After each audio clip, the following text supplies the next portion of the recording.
Hey there. At long last, the long awaited moment has arrived where I get to talk to you uninterrupted, unimpeded, undistracted by any other historical subject about possibly my entire favorite week of AP World History, and that is the Mongols. AP World teachers everywhere are extremely excited about the Mongols. I meet them at nerd camps, I meet them online, and they invariably just get very, very worked up about the Mongols. And so, first, I want to try and explain why everybody gets so excited, especially me, because I'm the most important, about this single week of the AP World History course. I'm going to offer three reasons. Most basically, the Mongols create the biggest land empire in human history. It stretches across Europe and Asia. It to this day has never been surpassed in terms of just sheer geographic scope of conquest. And given that the Mongols are vastly outnumbered by the peoples that they conquer, that begs some explanation. The Mongols are also unique in their success as conquerors because most of the major empires that we've talked about up to this point in this course, if you think about most of the European states, if you think about most of the major empires that flourish in Africa and in the Americas, if you think particularly about China and other East Asian empires, those are almost all empires that have been built by settled agricultural peoples who make their living by farming. Whereas the Mongols are one of the very, very few examples of an empire that's been built by pastoral nomadic peoples, which is to say, people who make their living by herding animals. In the Mongol case, that's mostly horses. Finally, the period of the height at the height of Mongol rule, the world is actually considerably more integrated in terms of both economy and culture than it had been in the more politically fragmented centuries preceding the Mongol conquests in those parts of the world where the Mongols rule. That's a period known as the Pax Mongolica, which is itself a play on the term Pax Romana, meaning the Roman peace, which was attributed to Rome at the height of its imperial power. And similarly, historians often use that term Pax Mongolica to describe the amount of integration that's possible when so much of Europe and Asia are unified under a single political authority.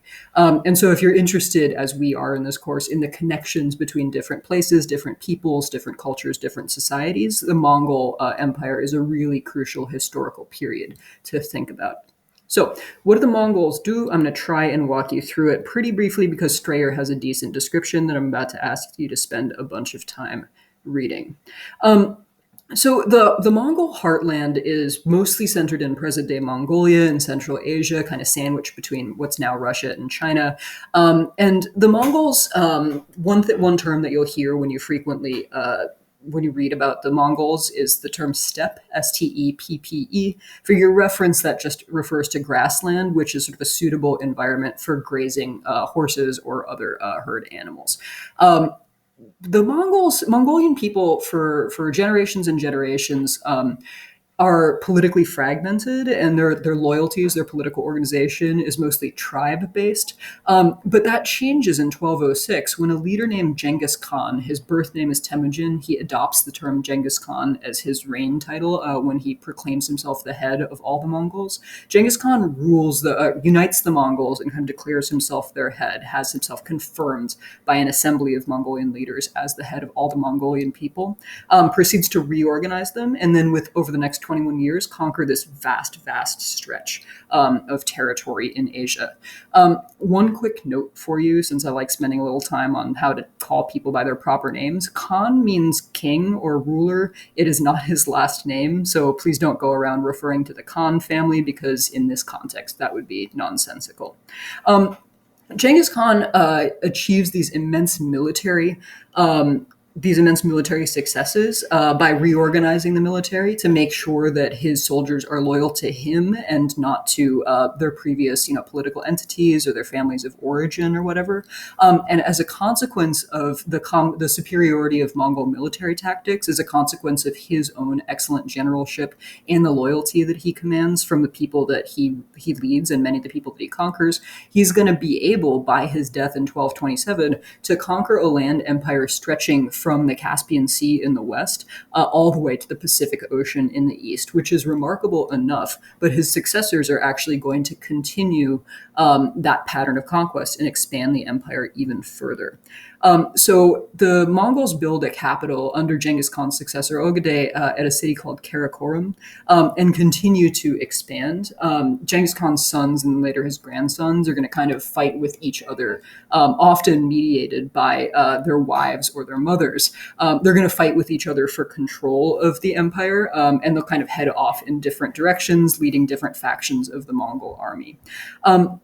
By 1258, they will have conquered the remains of the Abbasid Caliphate, which is that great, the kind of the what remains of that great Muslim-led state that we talked about a couple of weeks ago. They will actually, in 1241, get as far west as approaching Vienna, and they really.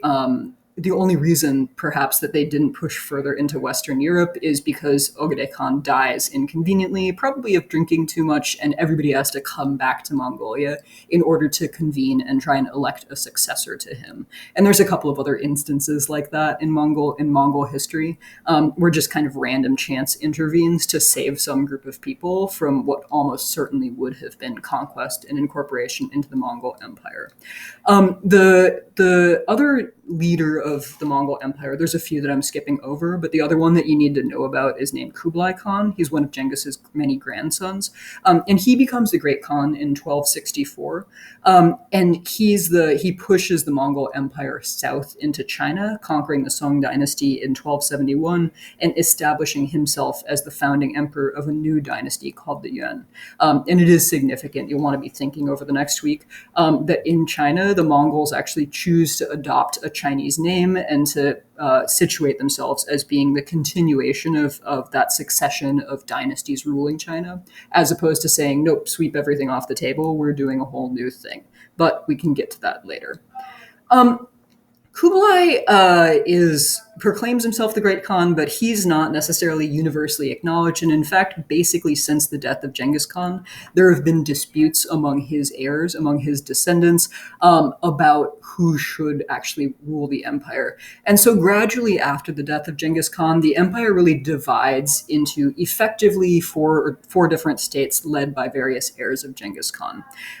In Russia, there is an empire known as the Golden Horde. Sometimes you'll hear the term Tartars applied to that, which has a bunch of different and slightly contested meanings in world history. Sometimes you'll hear it described as the Kipchak Khanate, but in any case, that rules much of Russia and Central Asia.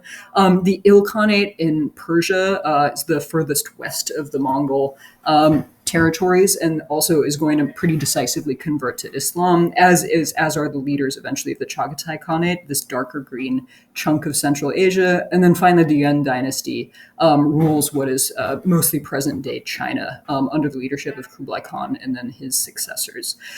So after, it's difficult to recognize a unified control, unified political leadership in the Mongol Empire.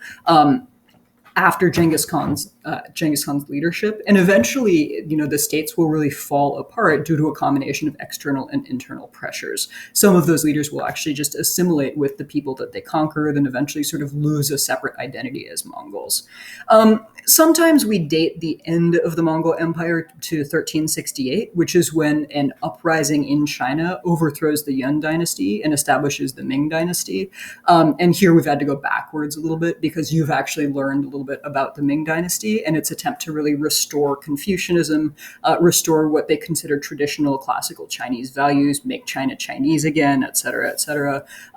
So I'm trying to backfill the story of China for you a little bit.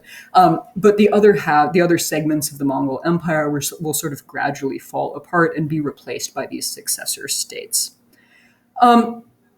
That's all the timeline I wanted to give to you. The more important question for this week of our studies of the Mongol Empire is really how to decide between two conflicting views of who the Mongols were. The view that dominated in the West for a long time was the idea that the Mongols are just these uncivilized barbarians. I'm going to move my face down to this corner so you can see the full glory of this image. The image that you're looking at is a picture from an illuminated manuscript by an English monk named Matthew Paris, and he has depicted the Mongols as just these absolute grotesque, cartoonish barbarians who do things like, chop prisoners' heads off and sit on their prisoners' heads and eat leg snacks. They're pretty commonly accused by their greatest detractors of cannibalism. Paris never encountered the Mongols, and so his rendering of them is obviously pretty fantastical. But there is some much more serious historical evidence that you can use to describe atrocities or barbarities or just despicably cruel acts committed by the Mongols. There are estimates floating around, although obviously it's hard to get a really clear sense of the death toll. There's estimates floating around that the Mongol conquests were responsible for something like 40 million deaths. There are all these stories, some of which are actually pretty reliable, of the Mongols killing people, particularly the leaders of conquered states, in brutal ways, like wrapping them up in a rug and trampling them, or building a platform on top of them and having an entire feast on the platform while slowly crushing their victims to death. More ordinary people might be forced to serve as human shields, or might be conscripted into labor, or they might just have their bodies thrown into moats in order for the Mongols to be able to besiege a city. If you were captured by the Mongols, if you lived in a town that was conquered by the Mongols, and you had some sort of special skill, like for instance, you knew how to work gold or you knew how to build siege engines, you might actually find yourself being conscripted to work for the Mongols, being essentially enslaved by the Mongols, and dragged off very far from your home in order to follow their army and work for their army because you wouldn't have had much of a choice. When the Mongols besieged the city of Kaffa on the Black Sea, they're suffering from an outbreak of the plague, and that actually slows down their military advance. But there are some rumors that they actually take the bodies of Mongols who have died of the plague, stick them in catapults, and fling them over the walls of the city. And then the people who have been infected with the plague, potentially as a result, not necessarily as a result, we'll get into that later, but they get on ships and they flee to Italy, and then the plague is introduced to much of Europe as a consequence.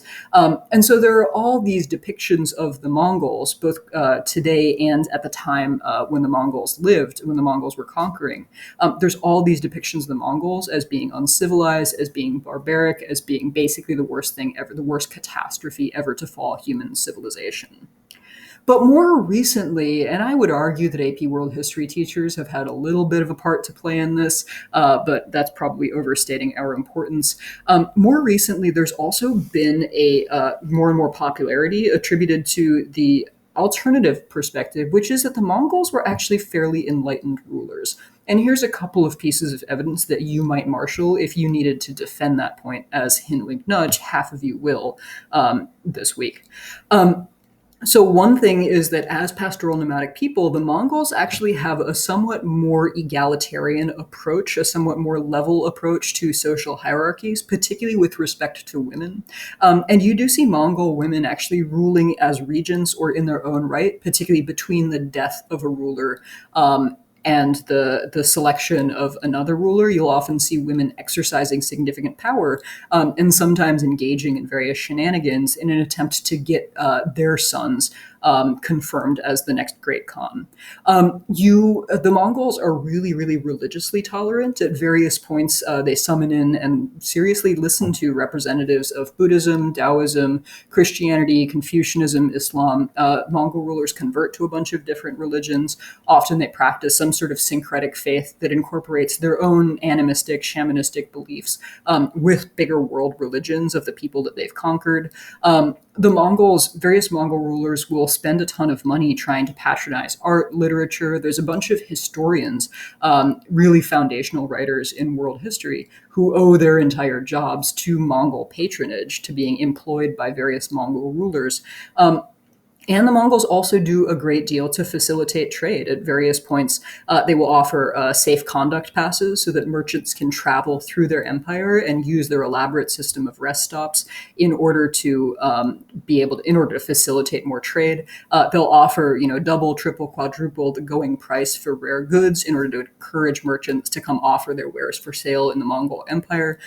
They'll, standardize weights and measures to make trade fairer. They'll issue paper money in an attempt to stop people from having to carry around these big bags of gold or silver coins. And so there is a contrasting perspective that says that actually, for all their brutality, the Mongols did a bunch of good things for world civilization, both during and after the period in which they ruled. That's what you're going to spend the next week or so in my class arguing about. So the next time I see you, I will show you the assignment that I'm going to ask you to work on then, and I'll get you set up in groups, and I'll get you set up with some primary source documents based on which I will ask you to put the Mongols and Genghis Khan on trial. I'm really looking forward to that, and so I will send you off to do your quiz, and I will see you very shortly.